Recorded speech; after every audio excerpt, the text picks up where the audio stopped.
I was in life-threatening situations. I could have got killed long before the music started. If you could go back in time and give young Curtis one piece of advice, what would it be? I would have started writing music way earlier. I'd have skipped all of the stuff that I could have possibly, because all of this could have changed a lot. I think that adjusts your character though, so it did turn into my behaviors in the music. The things you go through make you who you are. There's more ruthless people in the business world than in the street. You know, like they just have subtleties to their tactics. How they do things is more, you know, but they're doing it right in front of you. You know, how they're structuring the actual deal and things that they're doing. It's like just taking the money for you. Look, robbery, at least it will give you the courtesy of showing you the gun, so you can have those anxieties and feel those feelings that you would feel when you're being robbed.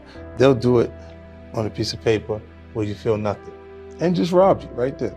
You see what I'm saying? Yeah. So it's the same tactics with a different approach. And a lot of them, the people that do this comfortably, like handing the contract, the thing that they're not conditioned for is direct conflict. And that the circumstances I grew under, I absolutely have to be prepared for. There's positive influences, there's negative influences, there's a lot of things around that you can actually do. Like, you look at YouTube, man. It's pretty much every skill set you're looking for, you can find on YouTube. You find some information about what you're trying to do and not even have it be something for you to sit and read. You're watching them explain it to you. You know, so I don't know why it's not clearer that there's less limitations. Like, you're not limited the same way you were in the past, you know what I mean? Okay, now how did you become interested in vitamin water? I was in a supermarket and I saw a gallon of water for $2.89. And I went further down the aisle and I seen another gallon of spring water for 59 cents. And I just know that if you put that in these two different cups that we have in front of us, that I wouldn't know the difference between what spring it came from. When I got back, I told Chris at the time, me and Chris Lighty was working closely together, he was managing me, and I said, I want to sell water. And he was like what? I said, I want to sell water. He's like, to who? Everybody need water. Like, you know, it might have been an easier concept for him if I said I wanted to sell liquor. So you bought the company? No, so I ended up having about almost 10% of it. And it was sold to Coca-Cola for you made $100 million? Well, 4.1 billion they actually sold the company for. I've somehow ended up under circumstances where I've been up against the toughest things in the environment that I come out of before any success takes place. I always say if there was someone to run and go get, I would have ran and got them, but I have to run get me. So I had to come back myself every time. So it just makes me not look at what would be the bigger situations in front of me, the harder circumstances don't seem so rough to me no more. You know, like, because I've already been up against the toughest things, the biggest obstacles. Take this for granted, right? Almost 90% of the time I'm communicating with people who've achieved a higher level of education than me, right? They're college graduates, things like that. And what I hold on to is they wouldn't have made it under the circumstances that I came up under. And, you know, if the information that you needed in the business classes were in the book, if everything you needed was in the book, then the teacher would be too successful to teach the class. It's how you adjust to things too, I think, because you're gonna have peaks and valleys or have things change in your career at a point and you feel like, is it at a high or is it at a low? You can't even, because the money is still coming in.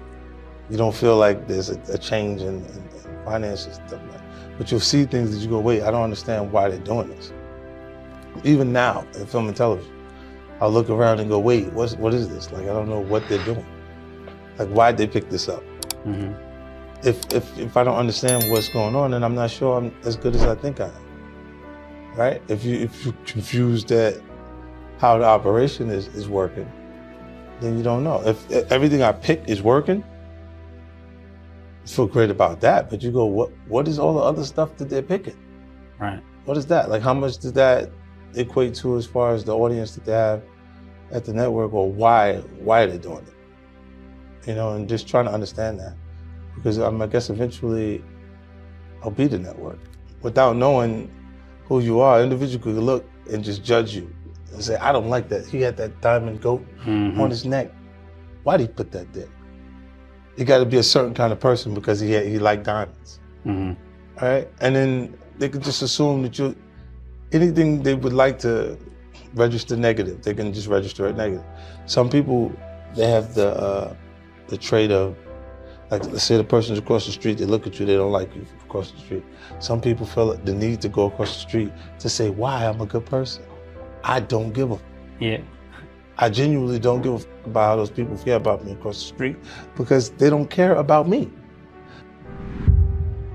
Having the ability to focus on something or to work on it will allow you to work hard enough to be good enough at it. That's one thing when you can actually commit to yourself and what you want for your life and you work that hard at it. This is watching someone else raise their hand to answer a question that they know the answer to. And that means that person deserves to be ahead of you in life because your fear of being wrong at that point is not allowing you to create your value in the workspace. Well, when you're in life-threatening situations, it makes you a little more conscious of death. You know, and the more that you are aware of your fate, the higher the probability you have a chance to live. So you're a little more free. So walking into a room, even at the worst possible scenario, it won't damage me to the point or hurt as much as that hurted.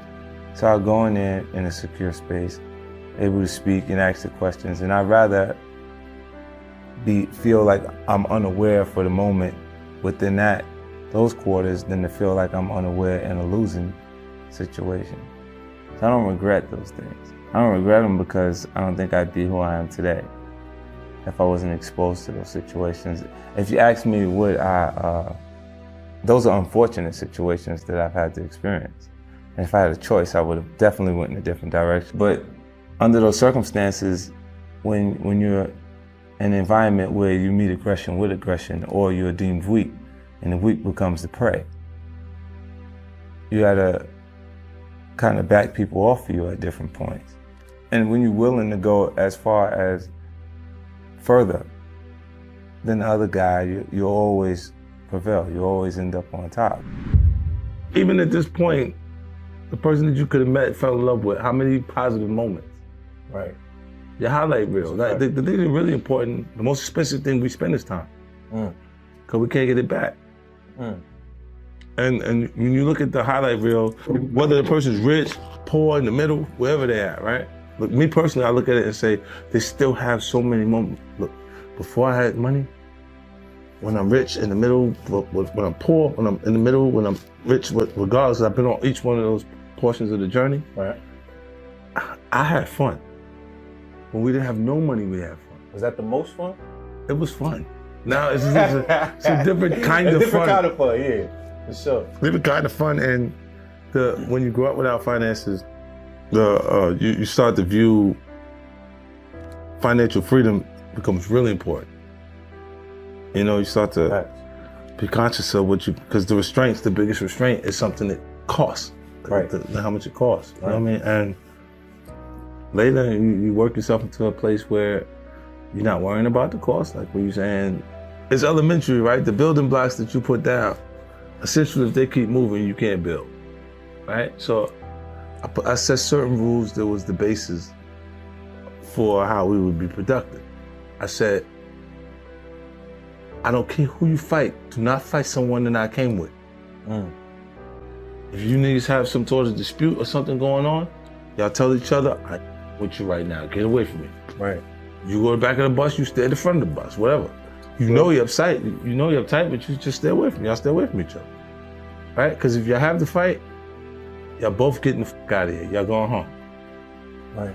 And the reason why I was saying this is I can't bring new people on when the foundation that I had is fighting each other.